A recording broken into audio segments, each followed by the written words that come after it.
আসসালামু আলাইকুম।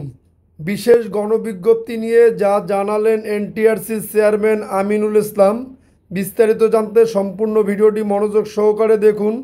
তার আগে অবশ্যই আমাদের চ্যানেলটি সাবস্ক্রাইব করে পাশে থাকা বেল বাটনটি অন করে রাখবেন পরবর্তী ভিডিওর জন্য। ষষ্ঠ গণবিজ্ঞপ্তিতে সুপারিশ না পাওয়া নিবন্ধনধারীদের জন্য বিশেষ গণবিজ্ঞপ্তি প্রকাশের বিষয়ে এখনও কোনো সিদ্ধান্ত হয়নি। শিক্ষা মন্ত্রণালয়ের অনুমোদন সাপেক্ষে এ ব্যাপারে সিদ্ধান্ত নেওয়া হবে বলে জানান আমিনুল ইসলাম।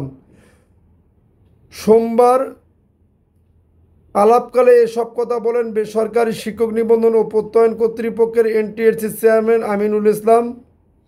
এদিকে বিশেষ গণবিজ্ঞপ্তি প্রকাশের দাবিতে মঙ্গলবার 26শে আগস্ট শিক্ষা উপদেষ্টার দপ্তরে স্মারকলিপি জমা দিয়েছেন 18তম নিবন্ধনধারীরা। এ সময় এনটিআরসি চেয়ারম্যান আমিনুল ইসলামের সঙ্গেও কথা বলেও নিবন্ধনধারীরা।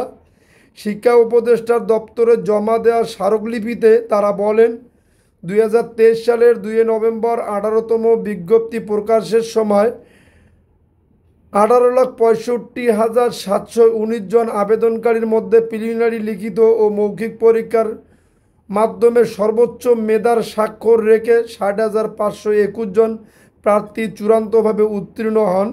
তবে 19শে আগস্ট প্রকাশিত ষষ্ঠ গণবিজ্ঞপ্তির ফলাফলে লক্ষাধিক পদের বিপরীতে মাত্র 41,627 জন প্রার্থী সুপারিশপ্রাপ্ত হয়েছেন। ফলে প্রায় 60,000 শূন্য পদ থাকা সত্ত্বেও 18তম পরীক্ষায় চূড়ান্তভাবে উত্তীর্ণ 16,223 জন প্রার্থী তাদের শিক্ষক হওয়ার স্বপ্ন পূরণে ব্যর্থ হয়েছেন। প্রার্থীরা জানিয়েছেন, মেধা ও যোগ্যতা সত্ত্বেও চূড়ান্ত নিয়োগ না পাওয়ায় তারা হতাশা, মানসিক চাপ ও পারিবারিক সামাজিক চাপের মুখোমুখি হচ্ছেন। যেহেতু নতুন পদ্ধতি 19তম পরীক্ষা ও নিয়োগ প্রদান হবে, তাই তারা অনুরোধ জানিয়েছেন যে 18তম সকল নিয়োগ বঞ্চিত প্রার্থীদের সুপারিশ নিশ্চিত করার পর 19তম সার্কুলার জারি করা হোক।